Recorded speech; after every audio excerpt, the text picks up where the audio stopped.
और EMD powder का जो नाम ले रहे हैं आप लोग, ये तो सब अभी हम लोग तो सुने ही नहीं थे।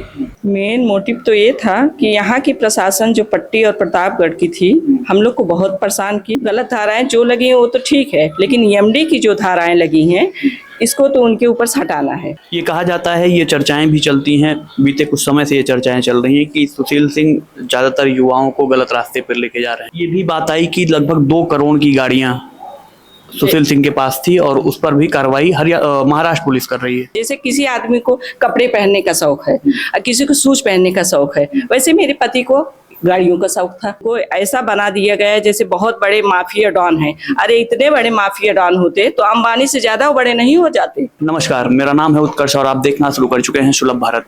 दोस्तों, बीते दिनों आपने एक प्रेस कॉन्फ्रेंस प्रतापगढ़ के तमाम मीडिया चैनल्स पर, तमाम न्यूज़पेपर्स में देखी होगी।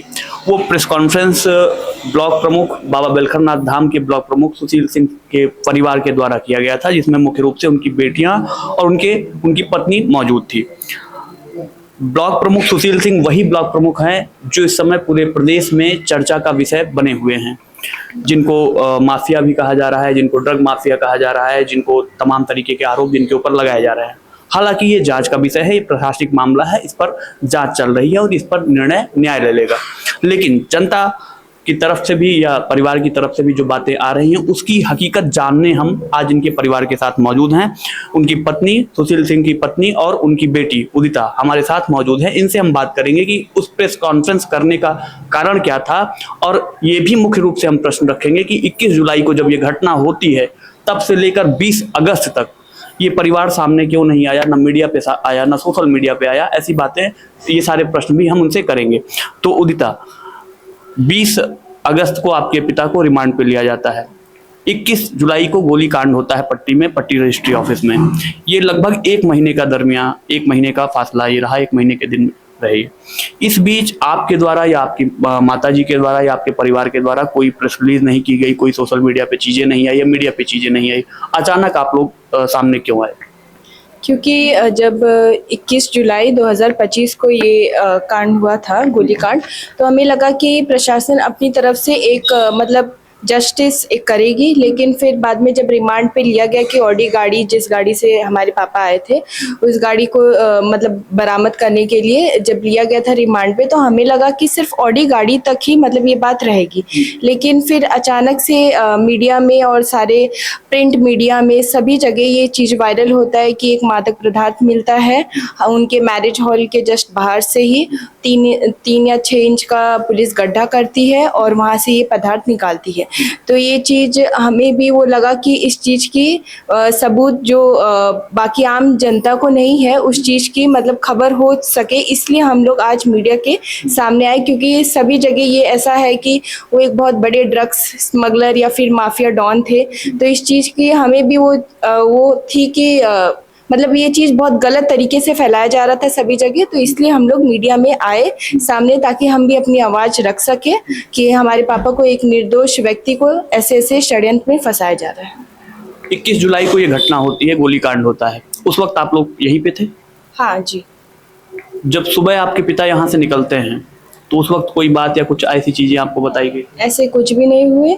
जैसे नॉर्मल डेली रूटीन जैसे सभी का रहता है, वैसे ही मेरे पिता का भी उस दिन भी वैसे ही डेली रूटीन था और नॉर्मल सी सब कुछ चीज़ें चल रही थी। और फिर अचानक से ऐसे खबर आती है कि मतलब ऐसे ऐसे चीज़ें हो गई, ऐसी सिचुएशन आ गई है। और फिर पुलिस विद इन मतलब 15 मिनट्स में हमारे घर पे भी आ जाती है और हम सभी को लेके पकड़ के जाने लगते हैं। और पुलिस ने मतलब जब वो आए भी तो हम उनसे पूछ भी रहे हैं कि एक्चुअली बात क्या है, क्योंकि कुछ व्यक्तियों को पता था इस चीज़ों में और कुछ लोगों को नहीं पता था, जैसे हम लोग को नहीं पता था ये सारी चीज़ें। तो इसमें भी पुलिस ने मतलब आए और बदतमीज़ी करते हुए, घसीटते हुए हम सभी को लेके गए, ज़बरदस्ती अपने वैन में बैठा रहे थे। वो सभी मतलब बहुत बदतमीज़ी से हम सभी से बात कर रहे थे और मुझे तो धक्का दे के बैठा रहे थे, हाथ पकड़ के अब्यूज़ बहुत कर रहे थे, गाली दे रहे थे। तो ये सभी चीज़ें मतलब बहुत गलत हो रही थी। क्या महिला पुलिस उस वक्त उनके साथ थी? महिला पुलिस थी, 2 महिला पुलिस थी, लेकिन 40 तक तो जेंट्स पुलिस थे। और जिस समय वो मुझे बैठा रहे थे गाड़ी में, तो उस समय महिला पुलिस ऑलरेडी वैन में बैठ चुकी थी, तो उस समय कोई महिला पुलिस नहीं थी। आपने कहा कि ये षड्यंत्र आपके पिता के खिलाफ रचा जा रहा है। बीते 2-3 महीने पहले एमडी का ही आरोप आपके पिता के ऊपर लगता है और हरियाणा की पुलिस आती है और पूछताछ करती है, व्यापक पूछताछ चलती है। तो आप ये कैसे कह सकती हैं कि उनके ऊपर पहली बार ये आरोप लगा है या उनको फंसाया जा रहा है? तो हरियाणा पुलिस जब आई थी तो अगर कुछ ऐसा कुछ भी मैटर रहता तो वो पूरा जांच भी तो करती, अंदर तक इन डेप्थ जाती, उस चीज़ की कार्रवाई करती। लेकिन मेरे पापा निर्दोष निकले तो फिर वो पुलिस वहीं पे वो केस मैटर मतलब वो सारा सॉल्व हो जाता है। उन पे कोई धाराएं नहीं लगी हुई थी, वो सिर्फ पूछताछ करने के लिए। जैसे अगर 4 विरोधी या फिर अपराधी है उस मतलब कोई भी चीज़ों में, कोई भी मैटर में, तो इसमें एक नाम मेरे पापा का भी किसी ने मतलब पुलिस को ऐसा लगा कि वो भी इस चीज़ में शामिल है, लेकिन पुलिस ने अच्छी तरीके से उसकी कार्रवाई की और उसमें कुछ भी नहीं मिला और मेरे पापा निर्दोष साबित हुए थे। आपने थोड़ी देर पहले कहा कि आपके पिता को फंसाया जा रहा है इसमें, और अभी आपने कहा कि पुलिस ने अच्छी तरीके से कार्रवाई किया। तो ऐसा क्या बदल गया कि पुलिस अब आपके पिता को फंसा रही है या उनके ऊपर आरोप लगा रही है? देखिए, जो पुलिस पहले आई थी वो हरियाणा की पुलिस थी, वो पट्टी की पुलिस नहीं कार्रवाई कर रही थी। और अभी जो मैटर हुआ है वो गोलीकांड से चालू हुआ है और ये मैटर कहीं और मतलब कि ये प्रतापगढ़ और पट्टी की जो पुलिस डिपार्टमेंट है वो ये चाहती है कि मतलब ये कुछ दिनों तक मतलब जेल में ही रहे और इनके ऊपर इतनी धाराएं लग जाए, झूठ की धाराएं लग जाए, ताकि ये जेल से बाहर ना आ पाए। तो मुझे ऐसा लगता है और इसीलिए मैं बोल रही हूँ कि मेरे पिता को इस षड्यंत्र में फंसाया जा रहा है। आप लोग यहीं पे रहती हैं या? नहीं, एक्चुअली हम मुंबई में रहते थे और अभी मतलब आए हैं, कुछ 1-2 महीने हुए हैं। तो आप सुशील सिंह की पत्नी बबीता सिंह जी हैं।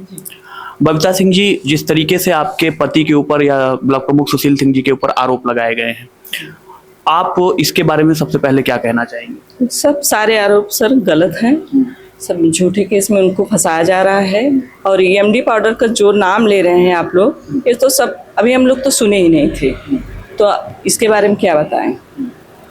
आप लोग पहली बार ये नाम सुन रही हैं और ये आरोप लग रहा है कि आपके पति इसके बड़े कारोबारी हैं। जी, पहली बार ही सुन रहे हैं। तो 21 तारीख की जब ये घटना होती है, शुरुआत 21 तारीख से होती है, 21 जुलाई से, उस दिन क्या आपके पति ने आपसे कुछ बताया या प्रमुख जी ने आपसे कुछ बताया या कुछ ऐसी बातें हुई थी इस विषय में? नहीं, कुछ बताया नहीं। बोले एक लोग का रजिस्ट्री का है मामला, 2 पंडित हैं, उनका मुझे जाके वहाँ बोलना है कि उनके नाम कर दें। उनका शायद से पहले 3.5 लाख रुपए लिए थे, क्या था मुझे इतना ज़्यादा पता नहीं है। बोले कि बस आधे घंटे की बात है, मैं जा रहा हूँ, तुरंत आ रहा हूँ, बस यही कह के गए। आप लोगों ने प्रेस कॉन्फ्रेंस की थी, उसका मेन मोटिव क्या था, क्या मुद्दा था, क्या आप लोग अपना बताना चाहती थी, क्या बातें अपनी रखना चाहती थी आप? मेन मोटिव तो ये था कि यहाँ की प्रशासन जो पट्टी और प्रतापगढ़ की थी, हम लोग को बहुत परेशान की और मेरे पति के ऊपर एक झूठा आरोप लगा के फंसाया जा रहा है। जी, तो आगे आप लोग क्या कार्रवाई कर रही हैं, किस दिशा में इस केस को आगे बढ़ाएंगे? तो मुझे सीबीआई जांच करवाना है, सीबीआई जांच करवाना है, सीबीसीआईडी आप लोग जांच? हाँ, जी, यही जांच करवाना है। और जो इनके ऊपर गलत धाराएं लगी हैं, जी, गलत धाराएं जो लगी हैं वो तो ठीक है, लेकिन ईएमडी की जो धाराएं लगी हैं इसको तो उनके ऊपर से हटाना है। ये कहा जाता है, ये चर्चाएं भी चलती हैं, बीते कुछ समय से ये चर्चाएं चल रही हैं कि सुशील सिंह ज्यादातर युवाओं को गलत रास्ते पर लेके जा रहे हैं। गलत है सर। अरे वो तो आप पूरे समाज से पूछ लीजिए कि किसको गलत रास्ते पे लेके गए, ये तो आप लोग भी पूछ सकते हैं। ये भी बात आई कि लगभग 2 करोड़ की गाड़ियां सुशील सिंह के पास थी और उस पर भी कार्रवाई महाराष्ट्र पुलिस कर रही है। नहीं, ऐसे सब ये जो सब गाड़ियों को लेके बात कर रहे हैं ये सब गलत है, क्योंकि वहाँ मुंबई और यहाँ लखनऊ चले जाओ, दिल्ली चले जाओ, सेकंड हैंड में सारी गाड़ियाँ मिलती है। जैसे किसी आदमी को कपड़े पहनने का शौक है और किसी को शूज पहनने का शौक है, वैसे मेरे पति को गाड़ियों का शौक था, तो अपना सेकंड हैंड में गाड़ी लाते थे, अपना चलते थे, उसको बेच देते थे, ऐसे ही काम करते थे वो। ये कहा जाता है कि ज्यादातर गाड़ियां, जो भी गाड़ियां सुशील सिंह के पास थी, वो MH नंबर की महाराष्ट्र की गाड़ियां। हाँ सर, वहीं की गाड़ी थी, तो वहीं से लाते थे अपना चलाते थे। नहीं, उनको जैसे उनका मन भर जाता तो उसको बेच देते थे। अब सरकार से आप क्या अपील करना चाहेंगी, क्या कहना चाहेंगे? सरकार से मैं यही अपील करूंगी, जो बेगुनाह है उसके पक्ष में बात रखी जाए और मेरे पति को जो इस षड्यंत्र में फंसाया जा रहा है उसमें से उनको निकाला जाए। सारी चीज़ की जांच, जैसे वो इंक्वायरी हो कि कहाँ क्या कैसे मिला, गलत गलत जैसे बात फैलाया ना जाए और उनको ऐसा बना दिया गया है जैसे बहुत बड़े माफिया डॉन हैं। अरे इतने बड़े माफिया डॉन होते तो अंबानी से ज़्यादा बड़े नहीं हो जाते? यही आप बताइए। सुशील सिंह राजनीति में कब से आए? 15 साल हो गया जी। उदिता, बीच में एक ऑडियो वायरल होता है जिसमें सुशील सिंह के पक्ष में तमाम बातें रखी जाती हैं। उस ऑडियो को बताया जाता है कि वो उनकी बेटी की आवाज़ में है या आप लोगों की आवाज़ में, क्या सच्चाई थी उसमें? जी हाँ जी, मेरा ही आवाज है। कुछ लोग कह रहे थे कि वो जो AI जनरेटेड है। AI जनरेटेड आवाज है, लेकिन वो मेरा ही आवाज है। और मुझे एक ये भी बात कहनी है कि जब कोई पुलिस प्रशासन कोई मादक पदार्थ लाके वहाँ हमारे मैरिज हॉल के बाहर रख देता है, उन्हें ये चीज़ें कहाँ से मिली है? वो मादक पदार्थ जो पुलिस प्रशासन लाके रखती है, उन्हें वो चीज़ कहाँ से मिली है जो लाके रख के और हमारे ऊपर वो चीज़ें थोप रहे हैं? और 1 महीना कोई जैसे 1 महीना, और ये नॉर्मल सी बात है कि एक जो एजुकेटेड पर्सन होंगे उन सभी को पता होगा, नहीं भी मतलब जो कम पढ़े लिखे भी होंगे उन्हें भी पता होगा कि कोई भी नशीला पदार्थ, ड्रग्स से सुरती कुछ भी आप रख लेंगे और जमीन के नीचे अगर आप उसे मतलब दफना दे रहे हैं या फिर गाड़ दे रहे हैं तो उसका कलर तो पहले चेंज होता ही है। और किस तरीके से पुलिस को 1 महीने से वो चीज़ें वहाँ पे गड़ी हुई है और उसको एकदम फ्रेश कलर विथ मतलब कि ऐसा लग रहा है कि अभी अभी कोई फ्रेश पैकेट वहीं पे रखा हुआ है और वहीं से निकाल लिया गया है। वो कैसे निकल सकता है? तो लॉजिकली बात है ना, तो इसीलिए यही चीज़, यही लॉजिक हम रखने के लिए, एक लॉजिक बात करने के लिए हम सब मीडिया के सामने आए हैं कि जो बाकी जो जनता है वो अपने लॉजिक से ये बातें समझे और जो झूठी की अफवाहें फैल रही हैं कि एक ड्रग माफिया, एक क्रिमिनल और ये क्या क्या, तो वो सारी चीज़ें बंद हो। इसीलिए हम लोग यहाँ मीडिया के सामने आए हैं। आपने प्रेस कॉन्फ्रेंस में एक बात और कही थी कि जब से आपके पिता जेल गए हैं तब से लगातार प्रशासन के द्वारा आपके परिवार के ऊपर दबाव बनाया जा रहा है। कितनी सच्चाई है इसमें? 100%।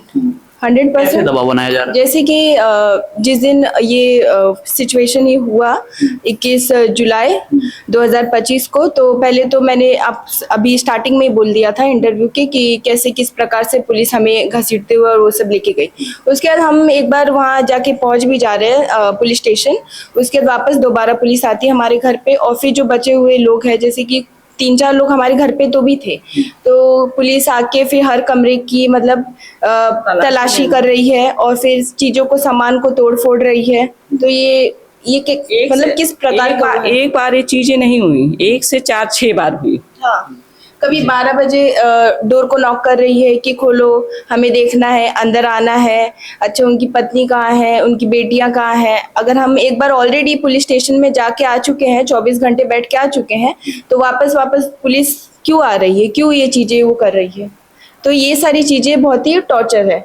और उस जो विरोधी पार्टी जो थी उनके प्रति कौन सी कार्रवाई हुई है, मैं ये पूछना चाहूँगी। मेरे पिता ने तो एक लाइसेंस्ड गन से ही अपनी सेफ्टी की रक्षा करने के लिए वो चीज़ें चलाई है, लेकिन वो जो विरोधी पार्टी थी उन्होंने क्या मतलब यूज़ किया था? उनका तो अनलाइसेंस्ड गन भी था और उससे ही, उस गन से आए और एक क्रिमिनल माइंडेड उनकी वही मंशा ही थी, उस चीज़ को आए और उन्होंने ये सारी चीज़ों को मतलब पूरे सिचुएशन को उसका अंजाम दिया और फिर उस पर तो कोई कार्रवाई नहीं हो रही है। यही चीज़ हमें करनी है। बबीता जी, मैं आपसे ये जानना चाहूँगा कि प्रशासन और योगी सरकार से खासकर, क्योंकि ये मामला अब विपक्ष भी उठा रहा है, अखिलेश यादव के समाजवादी पार्टी के ऑफिशियल हैंडल से भी ये ट्वीट किया जाता है कि सुशील सिंह को माफिया बताते हुए सारी चीज़ें, और बुलडोजर कार्रवाई की भी मांग की जाती है।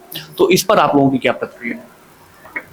इस पर यही प्रक्रिया है कि योगी सरकार को और बाकी सभी को ये बातें पता चले कि पुलिस प्रशासन कितना मतलब गलत कर रही है एक ही तरफ के साथ, और दूसरी तरफ की जो एक पक्षी कार्रवाई जिसे हम कहते हैं, और दूसरी तरफ के साथ जो विरोधी पार्टी है उनके साथ क्या कर रही है। अभी तक तो हमें कुछ सुनाई नहीं दिया कि, और उनके ऊपर तो 20 से भी ज़्यादा उनकी क्रिमिनल रिकॉर्ड या क्रिमिनल हिस्ट्री आप निकाल के देखेंगे तो उनके ऊपर 20 से ज़्यादा क्राइम्स के मतलब रिकॉर्ड भी है, कभी मर्डर के तो कभी और कुछ एक्स्ट्रा जो जितने भी रिकॉर्ड्स होते हैं, लेकिन उनके ऊपर तो कोई कार्रवाई नहीं हो रही रही है। और ये सारी चीज़ें रजिस्ट्री ऑफिस और पुलिस थाना बस ऑलमोस्ट मुझे लग रहा है 100 मीटर की दूरी पे है, और इतनी दूरी पे होने के बाद और ऑलरेडी पुलिस के पास ये नोटिस भी गया था कि इधर रजिस्ट्री ऑफिस में ये सब चीज़ें होने वाली, तो पुलिस वहाँ पे क्यों आके पहले से ही नहीं खड़ी थी। तो इस पूरे प्रकरण में आप सरकार से आप क्या चाहती हैं, खासकर योगी सरकार से, जिस तरीके की योगी सरकार इस समय या बीते कई सालों से प्रदेश में चल रही है, और वो योगी जी कहते हैं कि हम अपराध के प्रति 0 टॉलरेंस रख रहे हैं, और ये भी एक आपराधिक मामला है, एक बड़ा आपराधिक मामला है, उसमें अब आप सरकार से क्या चाहती हैं, किस तरीके की कार्रवाई आप चाहती हैं? मैं सरकार से यही अपील करना चाहूँगी कि जो एमडी का जो ये पूरा जांच है उसको सीबीआई के हवाले करे, सीबीसीआईडी की उसकी जांच हो।